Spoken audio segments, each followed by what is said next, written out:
after that whole installation process takes place, you will need to restart your computer and replace the iBoot Ivy Bridge disk. Except this time you'll see that there's the added Snow Leopard icon. So using the arrows on your keyboard, you just simply select the Snow Leopard icon and hit enter.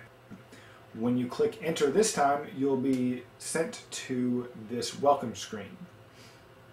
Alright, so I'm going to go ahead and continue with this installation.